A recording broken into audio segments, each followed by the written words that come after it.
Hello viewers, आज की इस वीडियो में हम एनसीईआरटी गणित कक्षा 10 की प्रश्नावली 4.3 का प्रश्न नंबर 5 हल करेंगे। इस प्रश्न में कहा गया है कि शेफाली के एक टेस्ट में गणित और अंग्रेजी विषय में अंकों का योग 30 है। यदि उसे गणित विषय में 2 अंक अधिक और अंग्रेजी विषय में 3 अंक कम मिले होते तो उसके द्वारा प्राप्त अंकों का गुणनफल 210 होता। तो शेफाली द्वारा प्राप्त दोनों विषयों में अंक ज्ञात कीजिए।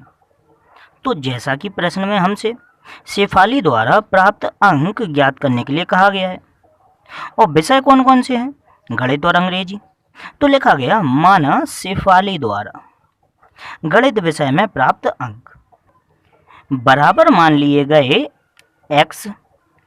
तो अगर उसके गणित विषय में x अंक आए हैं जबकि दोनों विषयों में प्राप्त अंकों का योगफल 30 कहा गया था, तो शेफाली द्वारा अंग्रेजी विषय में प्राप्त अंक कितने हो जाएंगे, ये पता लगाने के लिए हम क्या करेंगे भाई, गणित विषय में जो अंक आए हैं उसमें से उसको 30 में से घटा देंगे।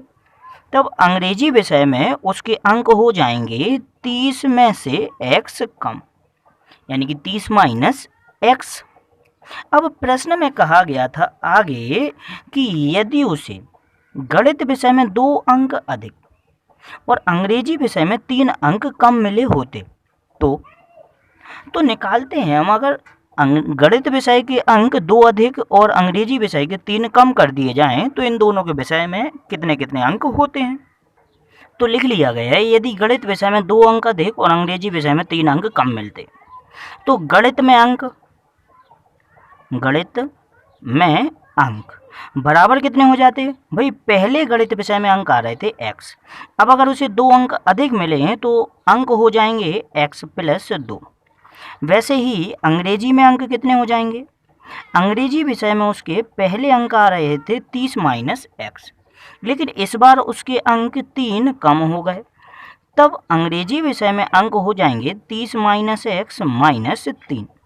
इसको सरल करेंगे, 30 में से हमारा 3 घटा, ये आ जाएगा 27 माइनस x। तो 2 अंक अधिक गणित में और अंग्रेजी में 3 कम करने पर उसके अंक हो रहे हैं x प्लस 2 और 27 माइनस x। लेकिन प्रश्न में कहा गया था कि यदि इस प्रकार होता है तो उसके अंकों का गुणनफल 210 होता है। तो हमने निकाला यहाँ प्रश्न के अनुसार, और प्रश्न के अनुसार हो क्या रहा है, हमें दोनों विषयों के अंकों का गुणा करना है। तो किया हमने x प्लस 2 गुणा 27 माइनस x, इन दोनों का हम गुणा करके देखते हैं कितना आता है। पहले x का गुणा 27 माइनस x में हुआ, ये हमारा आ जाएगा 27x माइनस x स्क्वायर। यहाँ से अब 2 का गुणा होगा तो ये हमारा आ जाएगा प्लस का 54 माइनस 2x। इस प्रकार जो हमारा गुणनफल आया, यहाँ 27 माइनस x और माइनस 2x ये दोनों ही हमारे घट जाएंगे, ये आ जाएगा हमारा 25x minus x square plus 54। तो दोनों विषयों में प्राप्त हमारे अंकों का जो गुणनफल है वो आ रहा है 25x minus x square plus 54, जबकि प्रश्न में कहा गया था कि दोनों विषयों में प्राप्त अंकों का गुणनफल 210 है। तो ये जो गुणनफल निकला हमारा, इसे हम बराबर में लिखेंगे 210 के। तो लिखा गया 25x minus x square plus 54 बराबर आ जाएगा 210 के। यहाँ 210 का पक्षांतर इस ओर हो जाएगा और साथ ही साथ इसे हम क्रम से लिखेंगे तो माइनस x स्क्वायर प्लस का 25x प्लस 54 माइनस 210 बराबर 0। यहाँ 54 और 210 दोनों ही घट गए, घटाने पर हमारा आता है माइनस का 156। बकाया दोनों पद वैसे के वैसे ही लिख दिए गए, minus x square plus 25x और बराबर 0। लेकिन इस प्रकार जो समीकरण बन रहा है हमारा, उस समीकरण में x स्क्वायर वाला पद ऋणात्मक आ रहा है, तो इसे धनात्मक बनाने के लिए बाएं तरफ के तीनों पदों में से हमने माइनस कॉमन ले लिया। ये माइनस कॉमन लिया गया तो जो पद हैं उसके चिन्ह बदल जाएंगे। माइनस एक्स स्क्वायर में से माइनस कॉमन आया, ये बन जाएगा एक्स स्क्वायर, यहाँ बन जाएगा माइनस का 25x और यहाँ आ जाएगा हमारा प्लस का 156 बराबर हो जाएगा 0।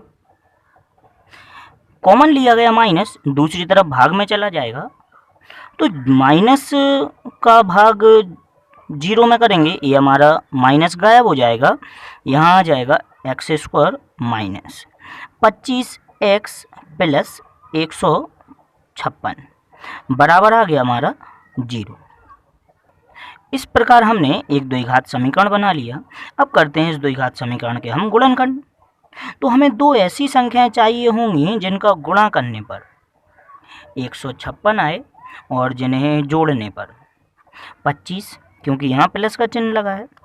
तो दो ऐसी संख्याएं जिनका गुणा करने पर 156 और जोड़ने पर हमारा 25 आता हो, ऐसी संख्याएं पता लगाने के लिए हमने 156 के कर लिए गुणनखंड।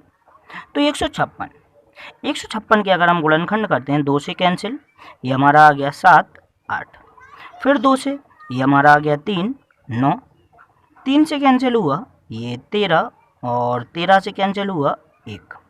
इस प्रकार जो गुणनखंड प्राप्त हुए, इन गुणनखंडों को हम अलग अलग प्रकार से व्यवस्थित करके दो संख्याएं प्राप्त करेंगे जिनको गुणा करने पर 156 और जोड़ने पर 25 आता। तो जैसे अगर हम 3 यहाँ 2 और 3 का गुणा कर दें तो ये हमारा आता है 12 और एक संख्या हमारी है 13।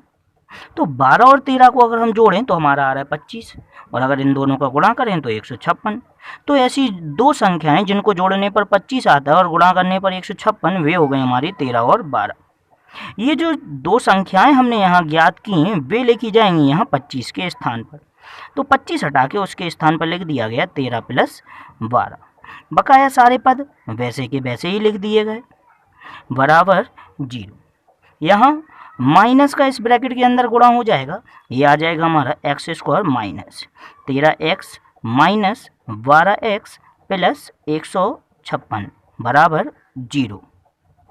आगे हमारा आगे के दोनों पदों में से x कॉमन आ रहा है, x कॉमन लिया गया, यहाँ बच जाएगा x माइनस 13।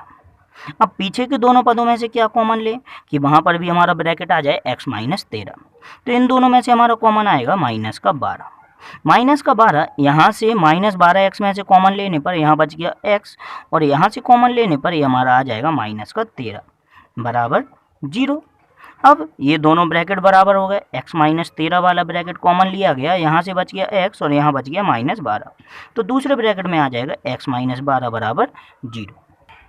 इस प्रकार प्राप्त दोनों गुणनखंडों को हम बारी बारी से 0 के बराबर में रखेंगे। जब x माइनस 13 बराबर लिखा गया 0 के तो x बराबर हमारा आता है 13 और जब x माइनस 12 बराबर 0 तो 12 का यहाँ पक्षांतर करने पर x बराबर आ जाएगा 12। ये हमारे x के दो मान प्राप्त हुए। x हमने किसे माना था? x हमने माना था उसके गणित विषय में प्राप्त अंक। तो यहाँ x के हमारे दो मान आ रहे हैं। इसका मतलब जब x बराबर 13, जबकि x हमने माना हुआ था गणित विषय के अंकों को, तो गणित के अंक हो गए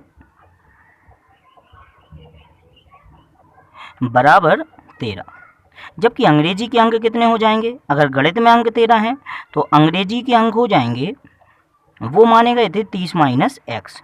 तो x का मान हमारा 13 है तो 30 माइनस 13 बराबर हो जाएगा 17। दूसरी तरफ जब x बराबर लिया जाएगा 12, तो x गणित विषय के अंक थे, तब गणित के अंक हमारे हो जाएंगे 12, जबकि अंग्रेजी के अंक हमारे कितने हो जाएंगे? वो माने गए थे 30 माइनस एक्स। तो अंग्रेजी के अंक हो जाएंगे 30 माइनस 12 यानी कि 18। तो इस प्रकार इस प्रश्न में हमें गणित और अंग्रेजी विषय के अंक दो प्रकार से प्राप्त हो रहे हैं। पहला, जब गणित के अंक हमारे 13 होंगे तो अंग्रेजी के अंक 17 होंगे जिससे उनका योगफल 30 हो जाए। वैसे ही जब गणित के अंक 12 होंगे तो अंग्रेजी के अंक होंगे 18 जिससे कि उनका योगफल 30 हो जाए।